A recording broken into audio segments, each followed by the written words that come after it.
before hundreds of neo-Nazis descended on Charlottesville, Virginia, for the Unite the Right rally in 2017, they gathered in person and on Discord, meticulously planning the deadly event which has since been seared into American history.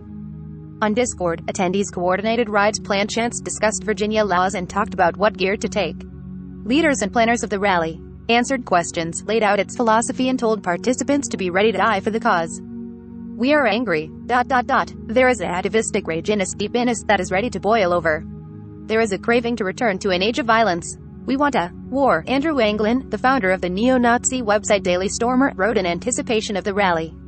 As it got closer, the rally took on new meaning. Organizers like Anglin wrote that it was no longer just about fighting to stop the removal of the city's Robert Lee statue. Now, it was something much bigger, a rallying point and battle cry for the rising alt-right movement.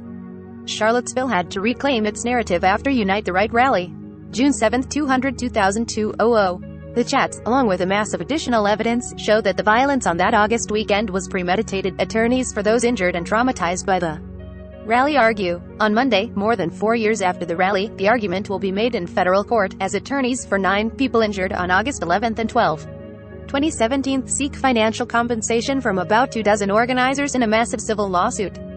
The case, the first major civil suit to be tried under the so-called Ku Klux Klan Act in years, could provide a model to hold those who incite right-wing extremist violence accountable, possibly changing the common understanding of who bears responsibility for violence.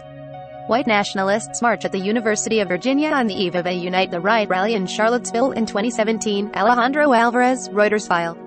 The plaintiffs are suing organizers of the rally under the Enforcement Act of 1871, often called the Ku Klux Klan Act, claiming that the defendants violated the act in a conspiracy to harm people of color and Jewish people. The act allows those whose rights have intentionally been violated to bring civil suits against the perpetrators. Among the evidence at the core of their argument are leaked conversations from the organizers' Discord, which they will argue proves that the event was premeditated and therefore illegal. There are certain cases where the best strategy is truly just to tell the jury what happened. The facts in essence speak for themselves, said Karen Dunn, one of the lead attorneys for the plaintiffs. Many people think they know what happened. They saw video of the torch march and video of the car attack. There was so much going on beneath the surface, and we have spent the past couple of years collecting a mountain of evidence. The plaintiffs, all of them Charlottesville residents, were categorized in 3 ways by the court in 2018. The first category is counter-protesters who were injured at the evening rally on August 11, where Unite the Right attendees carried tiki torches and shouted, among other things, "Jews will not replace us." The second is those who were injured when James Fields drove his car into a crowd of counter-protesters on August 12, killing Heather Heyer. The third is a minister who was assaulted and a Jewish woman who was subjected to anti-Semitic slurs as they were counter-protesting. From the archives, Unite the Right rally in Charlottesville, August 12, 201,906-32. Amy Spitalnick, the executive director of Integrity First for America, the nonprofit organization backing the suit, said the goal is to find justice for the victims and bankrupt the defendants. The violence that happened 4 years ago was not an accident, Spitalnick said. If the plaintiffs succeed, she said, it could provide a model for how you can hold extremists accountable and show others that stoking extremist violence will create very serious financial, legal and operational consequences. The defendants' argument is simple. The organizers and the attendees were exercising their rights to free speech and assembly guaranteed by the First Amendment. Whether you liked what they were saying or not is irrelevant. The defendants filed a motion to dismiss the suit, which U.S. District Judge Norman K. Moon rejected in 2018.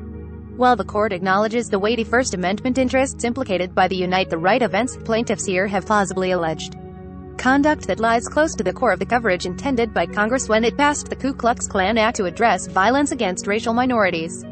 Moon wrote, the court did dismiss one defendant. The First Amendment protected their right to protest the renaming of the park, even if motivated by racist ideology, but it does not protect against violence, Moon said. 2 of the defendants, Jason Kessler and Richard Spencer, gained significant notoriety during and after the protests. Kessler, a white nationalist who organized the rally, is a former member of the Proud Boys. He applied for the permit to host the August 12 rally. Spencer, also a white nationalist, planned the August 11 rally. He has said he is unable to afford a lawyer for the trial and is representing himself. Asked by phone Tuesday whether he was available for comment, Elmer Woodard, who is representing many of the defendants, said, no. Woodard responded no, again when he was asked to specify which defendants he was representing. Other attorneys for the defendants could not be reached for comment. Rescue workers moved victims on stretchers after a car plowed through a crowd of counter-demonstrators marching through downtown Charlottesville, VA, on August 12, 2017, Chippewa Villa, Getty Images file. The trial begins Monday in the Western District of Virginia. Moon is handling jury selection. Opening arguments are expected to begin soon after. The case has been a long time coming. The suit was first filed in October 2017. Moon rejected a defense motion to dismiss the case in 2018, but he did dismiss own plaintiff. Since then, defendants have been sanctioned and found in civil contempt for failing to cooperate.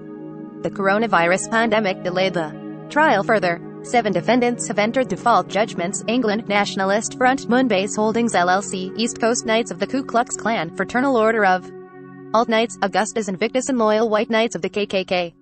The plaintiffs' attorneys said their main objective is to find justice for the victims. But should they succeed, the impacts could reach far beyond monetary. This is the victims fighting back through the law, said Brian Levin, the director of the Center for the Study of Hate and Extremism at California State University, San Bernardino. Because of the First Amendment, we have to tolerate bigotry in the marketplace of ideas, he said. But when that bigotry turns into conspiratorial violence, there is redress. The plaintiffs' counsel says people will look to the case to model ways to find justice for victims of racially motivated violence. Since the suit was filed 4 years ago, many other civil cases have been initiated under the KKK Act. I didn't really realize there would be a veritable renaissance of KKK Act litigation in the country, said Robbie Kaplan, the other lead attorney for The ultimate goal is not only to give verdicts and judgments for our clients, Kaplan then said, but to create the pressure that is required so that nothing like Charlottesville or even like January 6th ever happens in our country again. Breaking news emails. Be the first to know about breaking news and other NBC News reports. Sign up. This site is protected by RECAPTCHA privacy policy terms of service.